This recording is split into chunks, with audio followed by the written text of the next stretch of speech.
The morning of July 29th began with a strange quietness in the city of Kharkov, the kind of eerie silence that often haunts a battlefield just before all hell breaks loose. For weeks, Ukrainian forces had been bracing for something big. Satellite images showed Russian forces amassing on the other side of the front line. Artillery units repositioned and supply routes suddenly becoming active again. There had been rumors of a renewed offensive, but no one expected it would come like this. At 4:17 a.m., the first salvo hit. It started with an overwhelming barrage of cluster munitions and glide bombs, dropped by Su-34s and UAVs that had slipped through the air defenses during the night. The bombs landed in 3 waves.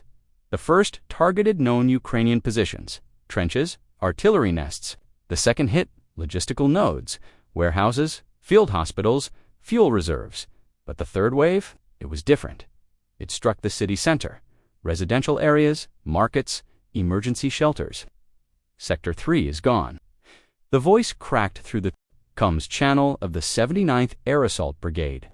Lieutenant Mikhailo Denisenko, barely 27, wiped dust from his goggles as he watched flames rise from what had been the community school, now flattened. He stood amidst the trembling remains of an outpost near Vuhledar. The ground vibrated from continuous shelling. It hadn't stopped since before dawn. Lieutenant Command says, "Pull back to the fallback line. We've lost the forested ridge." His radio buzzed again, another report. Enemy armor has broken through near Kastyan. No one thought they'd do it there. The Russians had tried to punch through this line before and failed every time. The terrain was hard to maneuver, and Ukrainian mines and trenches had stalled tanks for months. But overnight, engineers had quietly cleared the minefields. In came the T-90s BMPs and even Terminator armored vehicles, coordinated with massive drone and EW support. They overwhelmed the last ATGM teams still standing by 6:45 a.m. Ukrainian defenders were forced to abandon not just forward trenches, but entire sectors. Villages like Novomikhailivka, which had been under Ukrainian control for over a year, were suddenly cut off.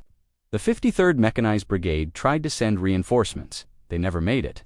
Russian kamikaze drones intercepted the convoy on the TO-509 highway, leaving only smoldering wreckage and silence. In the command post beneath the government building in Colonel Ivana Chernik looked pale as she studied the digital maps on her screen. "They're not just testing our lines anymore," she whispered, her voice low. "This is the push." Around her, staff officers scrambled forwarding coordinates, 2 artillery units, rerouting medevac paths, calling for emergency drone footage from Bayraktar units in the sky. But they all knew it was unraveling fast. 823A.M. Mari, INKA, surrounded. Communications down 8:57 a.m. Russian VDV. Troops spotted entering the suburbs of Kharkov, 9:42. A.M. Massive missile strike hits the railway junction in P. The last functioning supply artery to the Donetsk front. "Sir," a young soldier called out, holding up a cracked tablet. "We have confirmation. The 155th Naval Infantry has reached the industrial district. They're flying the flag on the old coal factory." Colonel Chernik didn't speak for a long moment. She just stared. It was the signal. That coal factory had been the symbol of the last Ukrainian resistance in the area, high ground, heavily fortified, considered impregnable. Now it was lost. The front was collapsing by noon.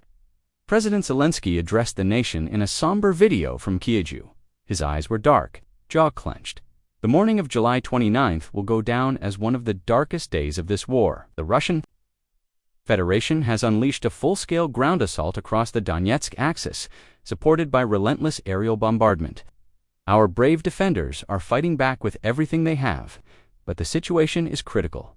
I call upon our allies to immediately provide the promised air defense systems, long-range artillery, and support.